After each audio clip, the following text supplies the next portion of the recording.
Luna mentioned briefly, she said the name Blake Shelton.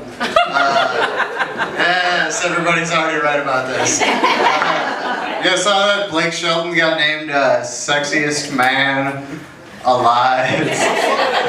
Everyone's reaction was so appropriate, just like, oh, that's a little weird. But I was especially blown away because I was recently named People Magazine's worst at sex. So, yeah, that's awesome. What a weird fucking thing. Alright. My name is Benjamin Hoffman. I'll let you guys just sort of decide if you like me right away. You guys are like way ahead of you. Get the fuck out. Get out of here. No, I'll let you guys decide. I'm the type of person who has opinions that I take way too seriously. Opinions I take very seriously about things like the Israeli occupation of the Palestinian territories. But I'm also the type of person who is not confident when spelling the word tomorrow. So, grain of salt with whatever comes out of my dumb face.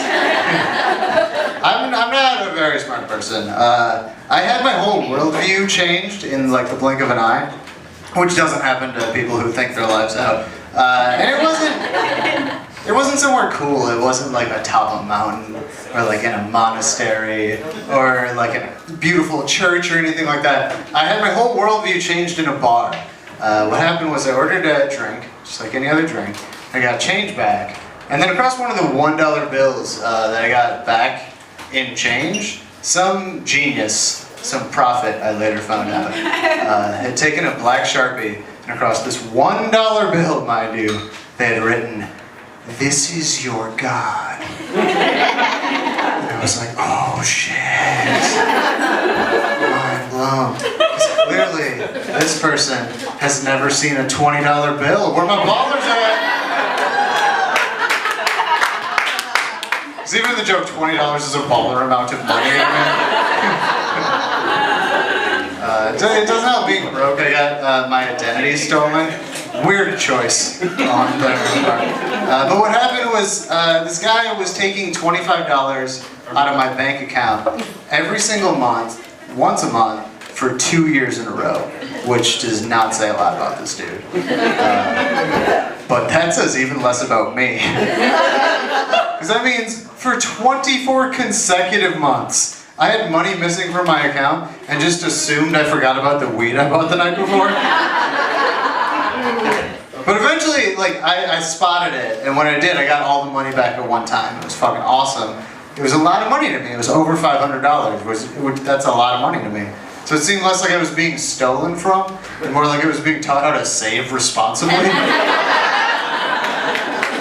It's not like this guy was a thief, he was just the world's craftiest financial advisor. Teaching me what happens when I smoke slightly less weed, thank you. To that dude. I'm clearly a fan of drugs. Look at me. Everything you think about me is true. That's exactly who I am. Yes, ma'am, I do play the bass. Congratulations. You all knew that already. I'm a fan of drugs, but the government is not. And they have to prove it in a bunch of different ways. Some worse than others. I walked into a government building, and they had anti-drug campaign posters up everywhere. It was like Dare, if you guys remember Dare.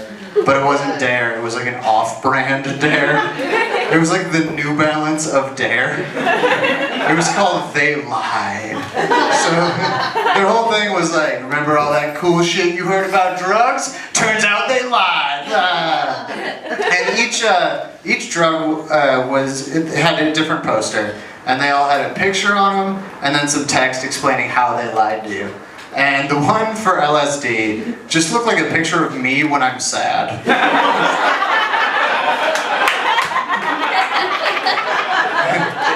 And it said, they told me if I took LSD, all my problems would just go away.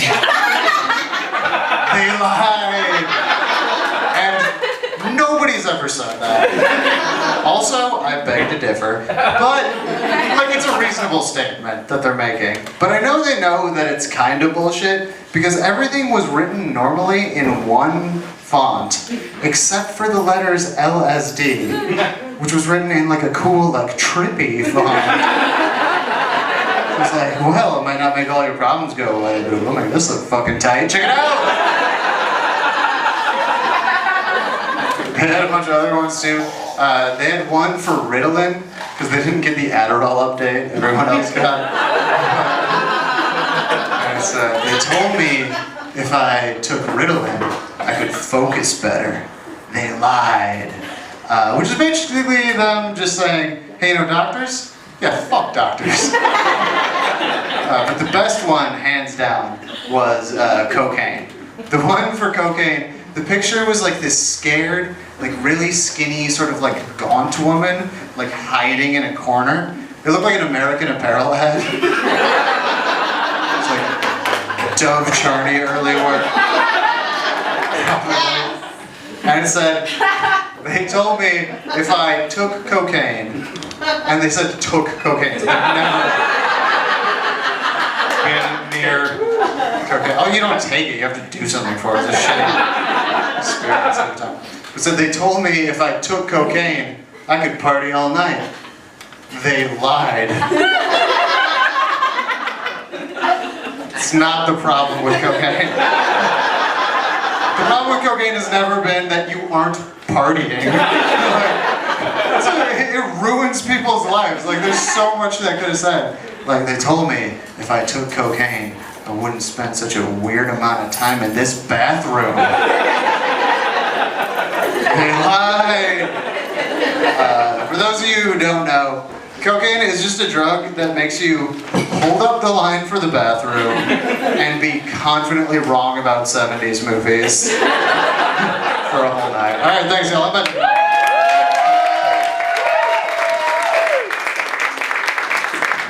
Keep it going for Ben Jones.